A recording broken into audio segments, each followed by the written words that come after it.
everybody. That was Telstar by the Tornadoes. We've all reached the 4 o'clock hour together here on KRFF 95.9 LPFM Moorhead, Fargo. Number to the studio, 701-478-4959. Canna-Talk ND with me, Wilson. We cover the medical and legal aspects of cannabis only. We're here to change the law, not break the law. We now have a sponsor this hour, Real Indie News. Thanks, guys. And we're going to get right into a song here. My daughter gets the request here. Keep grinding. I'm proud of you. And we'll see you in a couple days. Brimful of Asha. Here we go. And that was Brimful of Asha by Corner Shop, 1997. Canna-Talk ND with Wilson. You're smack dab into it here. We just got a few things to discuss before we get into the show proper at 4:20. Indy for Freedom of Cannabis Act. It's a constitutional measure that we hope to get through, and it'll allow us protection to consume and possess cannabis if this gets passed. So we need everybody's help.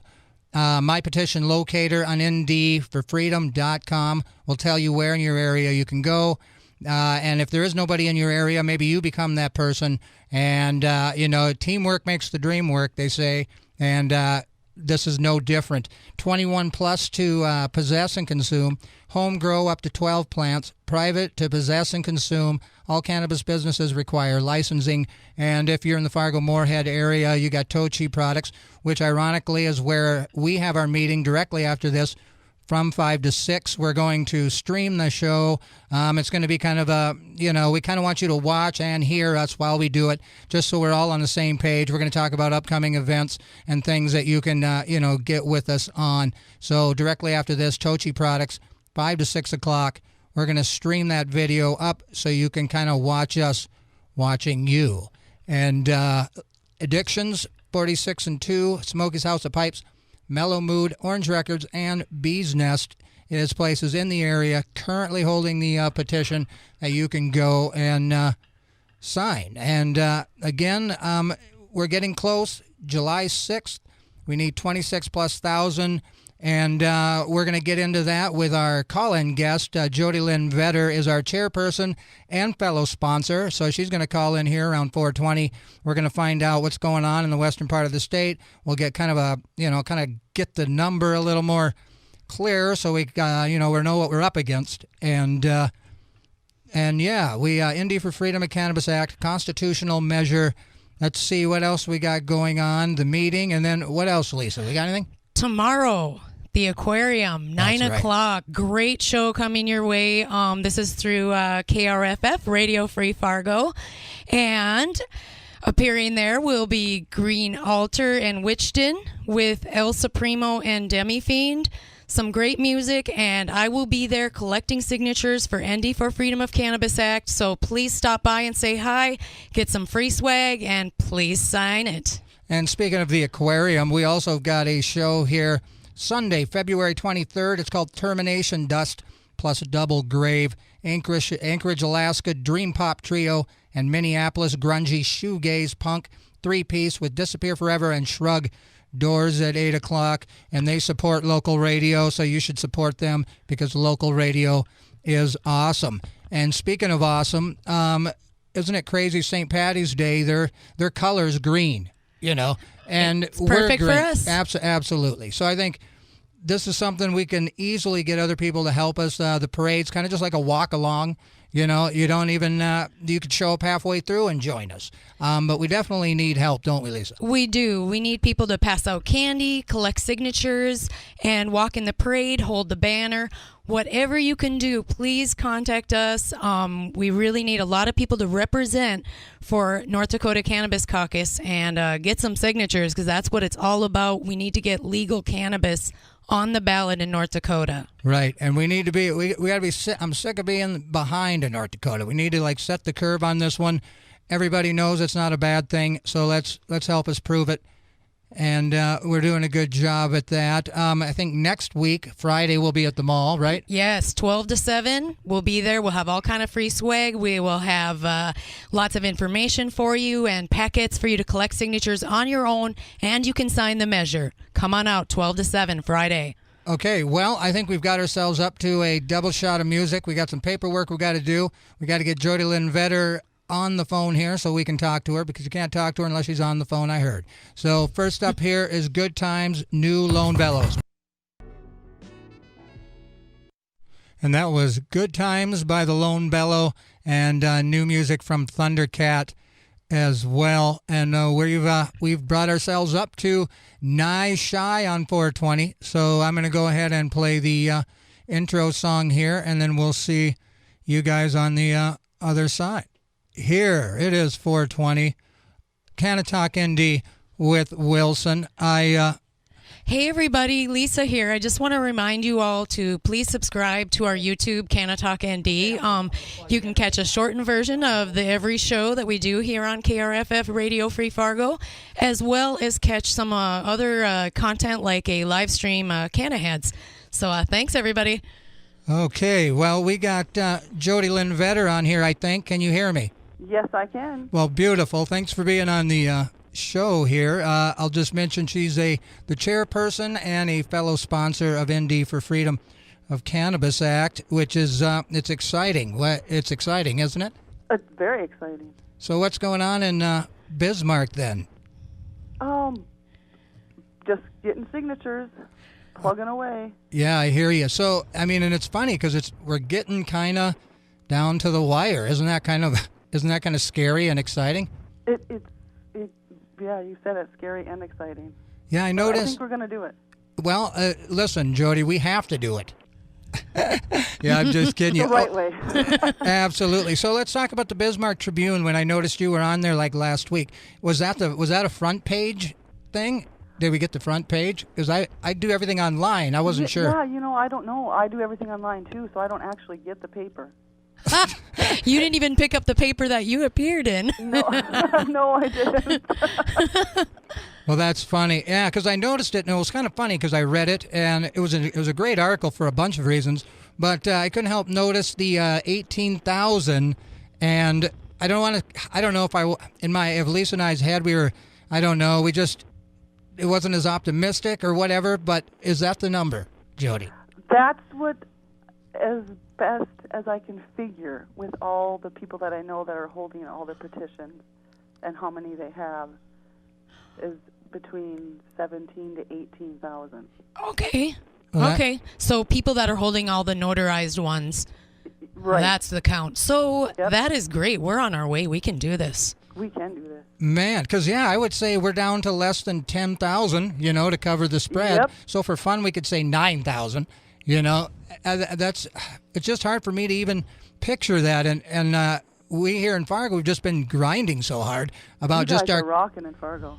Thank you. Well, if the number is the number, I mean, it's not just us, Right. Yes, true. The whole state's holding it down. And where do you, if everything's coming to you, like the signatures are coming to you, if you were to say there's a dead spot in the state of North Dakota, where do you think we should focus, you think? I would say like Dickinson, the western part of the state, southwestern part of the state. Sure. Huh. So we need to get a couple businesses out there and maybe a few individual. Really the southwestern part of the state is we have a lot less petitioners out there, a lot less support. It seems the more you move across the state from east to west, there's more support in the east, and as you move west, it just gets less and less. Right. So it's probably more important, I'm thinking, to reduce stigma and work on that over there. I don't know if that has to do with geographics. It's, a lot more open area and, less population. Yeah. More transient people as well with the oil and... Oh, yeah, I can see that. So here's what I'm curious about. Now, I don't know, were you a part of Measure 3? At the very end. Okay, so Bismarck, from that point till now, do you think just the general vibe off of people, do you think they're less closed-minded than they were a year ago, you think? I think they are. I think people are just sick of having people jailed, arrested, harassed by social services, harassed by the police. Yeah. I think people are finally just kind of identifying, why is it bad? Why is this bad? And then the further you look, I mean, you get all the way to the 1930s, and it was just merely more than a smear campaign for who has the bigger truck. Mm-hmm. Precisely. And I think we see that definitely in the mall. Like the last place I would expect any kind of encouraging kind of like progress is in the one place that I just wouldn't think people would be into it, and we rarely get fought with. I mean, every once in a while, some guy who's probably from the western part of the state will come up and he just seems disconnected, like he just doesn't get it. So that's probably, with news and, in some places in the western part of the state, the ideas are still kind of old. But what I'm noticing is just people that would never have said it before are saying it now. And if that's the case in Bismarck and in those western part of the state, and we're at 18,000, it's exciting. In Bismarck, I do find that people it's more and more support, less opposition. Oh, that's great. Maybe 10 to 1. 10 people are signing, one person is complaining, and that's awesome. It's going to be the detriment to the society. The real reefer madness, prohibitionist mentality. Right. No fear. I mean, they're just scared. I mean, they've been told this for their whole life, and so it's just a lot of fear and of the unknown. So speaking of fear, you were at those two legislative, whatever those things are, right? Yes. Okay, so what were those? I mean, was that created for legislators to be convinced to then suggest recreational cannabis? Yes, to then suggest maybe legalizing it through, a bill. But the chairman has already said that that's not even going to come about, and it's mainly just a pro and con of what legalization would look like in North Dakota. Because I'm starting to think, legislators with that old House Bill 4001, where they don't want people's input, No, they don't. I mean, they came up with that House bill just, I feel, to stop people-driven constitutional measures. Because if we don't get this on the bill and they pass that House bill, then we'll never, ever be able to... Then we're done. No more citizen-driven initiatives after that. Yeah. For anything. It takes away the whole process, really. Right, and for what? And for why? Control, really. I think to control the people, to control what they can do. They know what the people can do. Yeah, see, it just frustrates me so much, but at the end of the day, though, it's exciting. It's exciting that we have 18,000. It's exciting that people just come up and just don't agree with, like, I don't know, almost like the man's kind of regime, like right. Whatever kind of kept us down, like it feels oppressive. The government machine is what I call it, basically. It's, I used to think that was silly, too, but it's not. Without home grow, we're just playing into that more government control and more regulation and higher prices and lower quality. And Absolutely. So what's going on with you guys to push us home? Or you're going to do a rally then, right? We are going to do the rally. We're going to have a 420 rally in Bismarck. We're also going to be at the bike show at the Ramkota at the end of March 27th and 28th. Oh, that's awesome. Sounds good.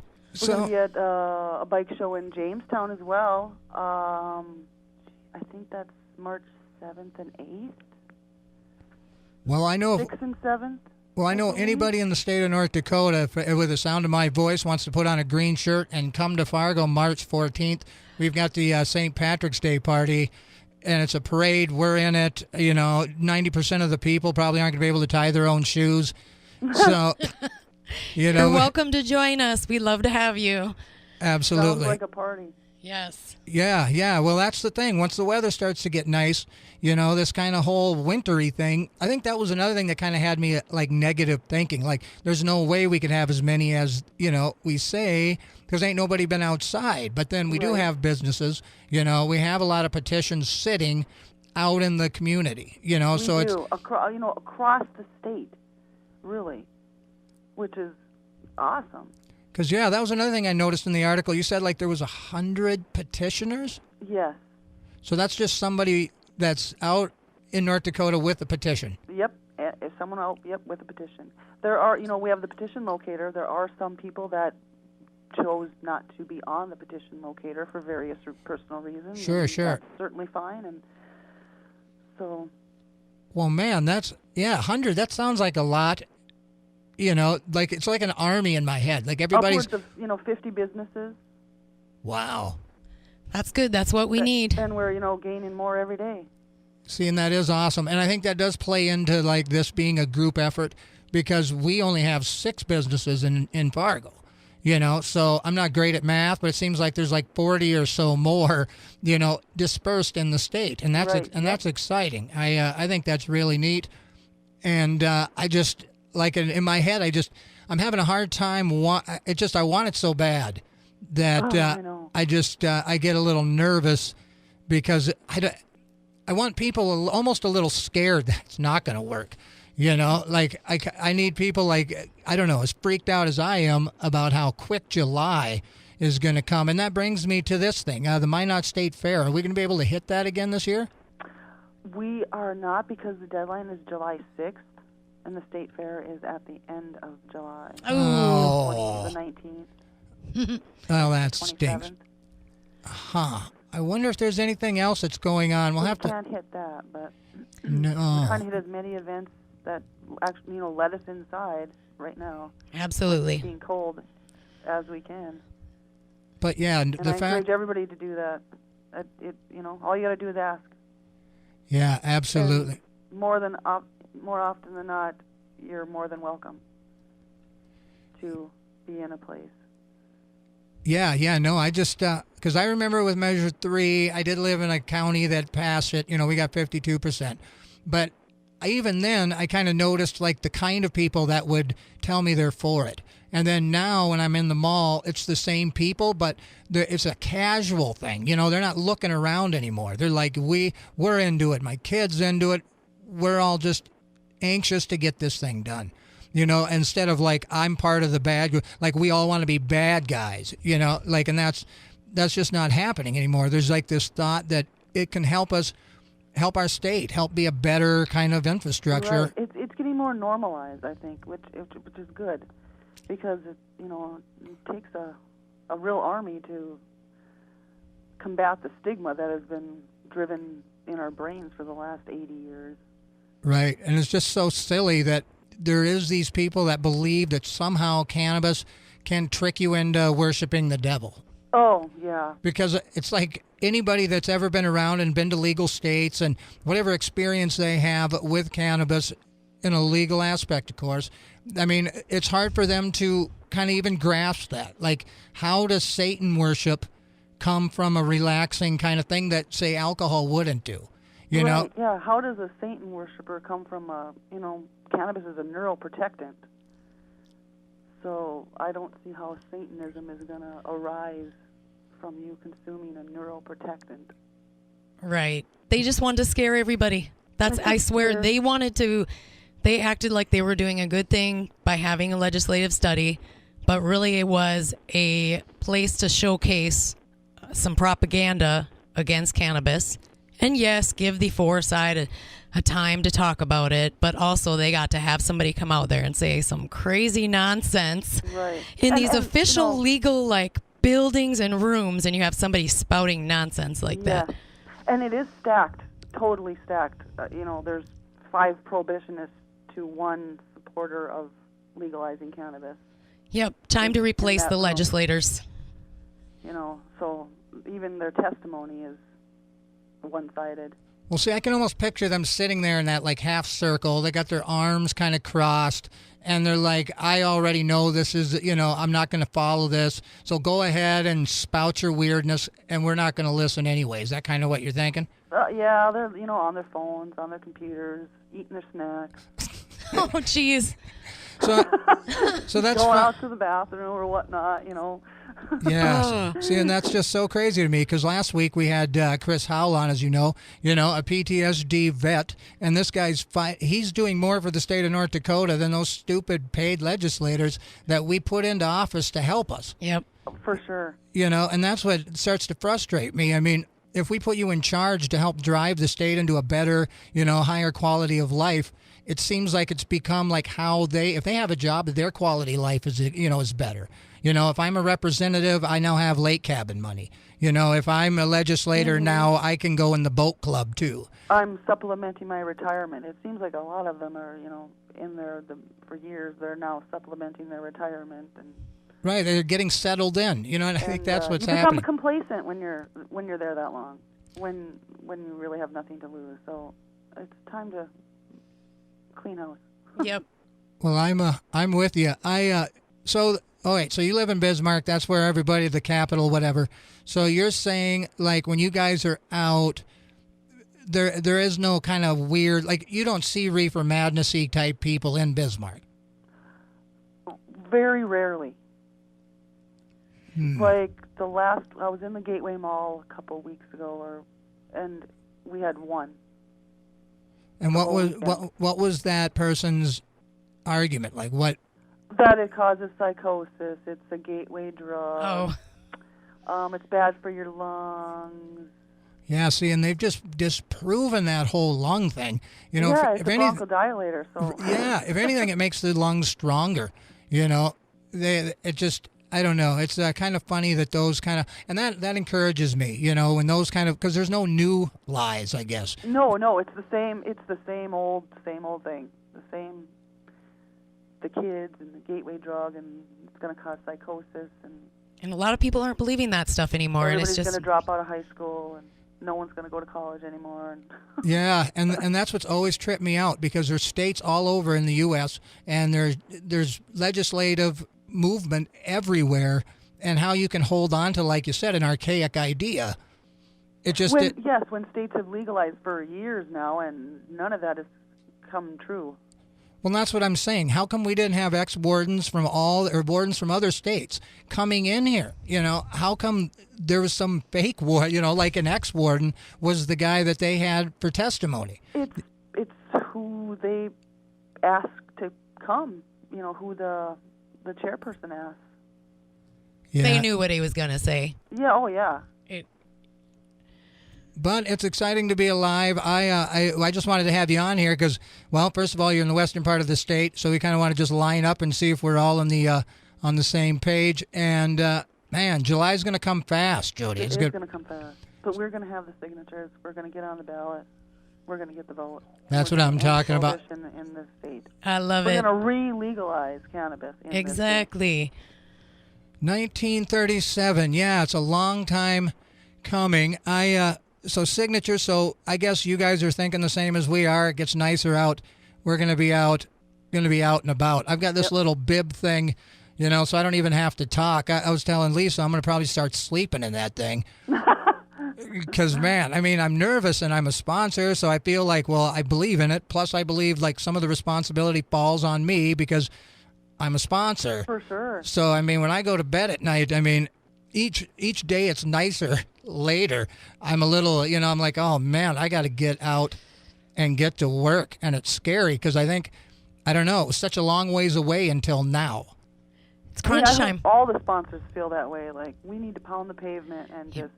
Yep. Get signatures. We need a sense of urgency. Absolutely. And so that's why I just wanted to make sure that number was right. Because it's a kind of a good thing. It's like an attaboy. 18,000 is an attaboy. But it's also a reality check that it could take us, as long, to get the rest of them. So it's not like... Right. I'm sure it's not going to be as easy getting the last 10,000 as getting the first 10,000. I don't know. Because I know in Fargo, we start to kind of get public and get social, So if we can get a crowd, like you said, we don't really have any naysayers. It's just more about getting to the people and then, having the courage to approach people. Right. Because asking people to sign is kind of scary, and your body will tell you, no, you need to be home instead, petting your dog, and it's like, well, but that doesn't get anything done, and if you're not doing it, who's doing it? So it's about pushing through, doing what's a little uncomfortable for the, the ultimate goal, and that's to be able to get out there and ask people. All they can say is no, thank you. Right, and I feel like if you're not getting no's, you're not asking enough people. Right. I mean, you got to get some no's. Absolutely. So let's see, a constitutional measure, Indy for Freedom of Cannabis Act. Jody Lindvetter is our chairperson and also a co-sponsor of this measure, and it is the best measure out there, 21 plus to possess, home grow up to 12 plants, private possession and consumption, and then all cannabis businesses require a license. And it's about freedom. It's about protecting the right to consume and possess. To me, no other measure will do if it isn't protecting me. You know? No, we can't, ease into it. We need to end prohibition. Right. We don't need, a decrim bill. Right, and we don't need something that this legislature will just throw in the trash immediately right. after Exactly. after all that work. If we're going to be the law when we get the vote, and there's nothing they can do about it. Yep, no question. We will have rights to possess, consume, and grow cannabis. And that's what we deserve and need. Yes, we do. Right, and legislators that aren't getting behind us, like I said, I never really cared about voting one bit until I guess had an invested interest, and that's cannabis being something that I believe people that needs to have a better life and whatever. But this time around, man, I'm paying attention. I'm looking at exactly who I need to be voting out, who acts like they're for us, but then, they're not really for us, like that wishy-washy kind of Kelly Armstrong kind of stuff. So I'm excited, and I almost wish that somehow legislators, they could get a little scared now that they might be able to save their stinking job, But, I mean, being passive about something that helps people be better. This isn't about recreation at the end of the day. It's about medicinal availability and personal freedom that isn't made and created and forced into me by somebody else. Exactly. So your freedom to grow your own medicine. Yeah, and like Chris Howell was saying, as far as vets, I mean, he was saying that like $2,000 a month just to actually get cannabis, and that's it. No other meds. Oh, yeah, it's on average $20 a gram. And it's just crazy because a lot of people that have PTSD, that are vets, that do fall through the cracks, money is exactly what they don't have.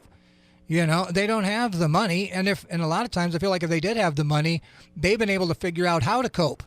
Because money can help you. Right, yeah, true. So the people that don't have it, that really wishes they could, especially in a homeless community, it's important, and we're doing our people a disservice when we're looking at our own kind of income and our own revenue kind of comfort, that there are people struggling, and all you got to do as legislator is get behind it with us, and you could help us help people.